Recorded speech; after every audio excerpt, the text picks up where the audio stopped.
नमस्कार विद्यार्थी मित्रांनो. MPSC परीक्षेची तयारी करत असणाऱ्या सर्व विद्यार्थी मित्रांसाठी अतिशय महत्त्वाची अशी अपडेट आहे. MPSC महाराष्ट्र गट क सेवा संयुक्त पूर्वपरीक्षा 2025 या परीक्षेची ज्या विद्यार्थ्यांनी पूर्वपरीक्षा दिलेली आहे आणि मुख्य परीक्षेची तयारी करत आहेत अशा विद्यार्थ्यांसाठी ही महत्त्वाची अशी अपडेट आहे. महाराष्ट्र गट क सेवा संयुक्त पूर्वपरीक्षा 2025मध्ये अजूनही 140 पदांची वाढ करण्यात आलेली आहे. याच्या अगोदर आपल्याला माहिती आहे की आत्तापर्यंत याच्यामध्ये जी 2 शुद्धीपत्र निघालेली होती याच्यामध्ये जाहिरात जी आहे ही 6 ऑक्टोबर 2025ची होती. त्याच्यानंतर 25 मार्च 2026ला एक शुद्धीपत्रक निघालं.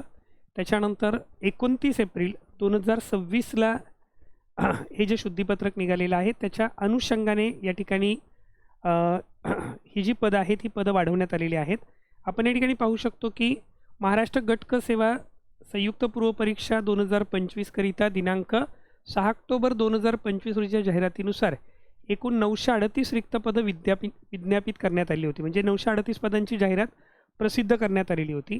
जाहिरातीमध्ये अंतर्भूत पदाकरता शासनाकडून सुधारित किंवा अतिरिक्त मागणीपत्रक प्राप्त झाल्यास पदसंख्या व आरक्षणामध्ये शासनाच्या संबंधित विभागाच्या सूचनेनुसार बदल किंवा वाढ होण्याची शक्यता आहे असं जाहिरातीमध्ये नमूद करण्यात आलं होतं. आणि त्याच्या अनुषंगाने महाराष्ट्र गट क सेवा संयुक्त पूर्वपरीक्षा 2025मधून भरावयाच्या विविध संवर्गातील एकूण 1741 पदांचा सुधारित तपशिलासह 25 मार्च 2026 रोजी एक शुद्धीपत्रक काढण्यात आलं.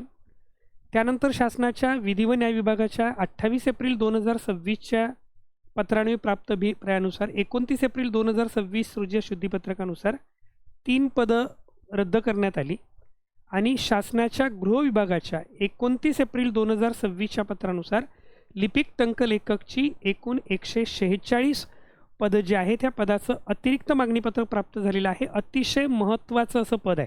म्हणजे आपण असं म्हणू शकतो की यावर्षीची जी MPSC गट क परीक्षा 2025ची जाहिरात आहे ही खरोखरच अतिशय महत्त्वाची अशी जाहिरात आहे. अतिशय चांगली पदं या परीक्षेच्या मार्फत भरली जात आहेत. त्याच्यामुळे जे विद्यार्थी या परीक्षेची तयारी करत आहेत त्या विद्यार्थ्यांनी अतिशय गांभीर्याने या परीक्षेची तयारी करणं गरजेचं आहे. यामध्ये आपण पाहू शकतो की लिपिक टंकलेखक संवर्गाची एकूण 1673 पदं आहेत. त्यामध्ये आत्ता गृह विभागाच्या म्हणजेच परिवहन विभागाच्या म्हणजेच जे ट्रान्सपोर्ट म्हणजेच थोडक्यात जो RTO विभाग आहे त्या विभागाच्या मध्ये एकूण 146 पदांची ही वाढ झालेली आहे. याच्यामध्ये परिवहन आयुक्त महाराष्ट्र राज्य मुंबई यांची एकूण 72 पदं वाढलेली आहेत. यामध्ये आरक्षणासहित ही पदसंख्या आपल्याला इथे पाहू शकतो आपण की सर्व जातीनिहाय आरक्षण या ठिकाणी देण्यात आलेलं आहे आणि अशी एकूण 72 पदं जी आहेत ही परिवहन आयुक्त महाराष्ट्र राज्य मुंबई यांच्या अखत्यारीत वाढवण्यात आलेली आहेत. प्रादेशिक परिवहन अधिकारी ठाणे विभागासाठी 12 पदं आहेत. त्याच्यानंतर प्रादेशिक परिवहन अधिकारी पनवेल विभागासाठी 16 पदं आहेत. लातूर विभागासाठी 14 पदं आहेत. छत्रपती संभाजीनगर विभागासाठी 6 पदं आहेत.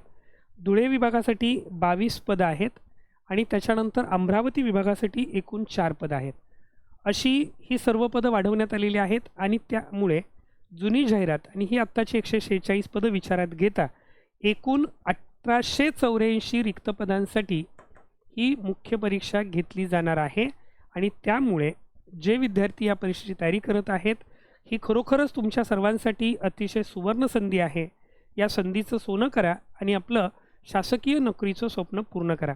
या परीक्षेची तयारी करत असणाऱ्या विद्यार्थी मित्रांसाठी सर्व विद्यार्थी मित्रांसाठी ओमकार अकॅडमीच्या वतीने मुख्य परीक्षेसाठी याच्या ऑनलाईन आणि ऑफलाईन बॅचेससुद्धा चालू आहेत. त्याचबरोबर याची टेस्ट सिरीजसुद्धा उपलब्ध आहे. या टेस्ट सिरीज स्वतः मी तयार केलेल्या आहेत अगदी संभाव्य प्रश्नांचा विचार करून PYQचा विचार करून की ज्याचा नक्कीच तुम्हाला या परीक्षेची तयारी करताना उपयोग होईल. तर जे विद्यार्थी मुख्य परीक्षेची तयारी करत आहेत त्यांनी या टेस्ट सिरीजचा सुद्धा लाभ घ्यावा. त्याचबरोबर आपल्या याच्या ऑनलाईन आणि ऑफलाईन बॅचेससुद्धा सुरू आहेत. तुम्हाला काही मार्गदर्शन हवं असल्यास ओमकार करिअर अकॅडमीच्या 9870480875 या क्रमांकावर संपर्क साधावा. MPSC गट क परीक्षेची तयारी करणाऱ्या माझ्या सर्व तमाम महाराष्ट्रातील विद्यार्थी मित्रांना ओमकार अकॅडमीच्या वतीने खूप खूप शुभेच्छा. धन्यवाद.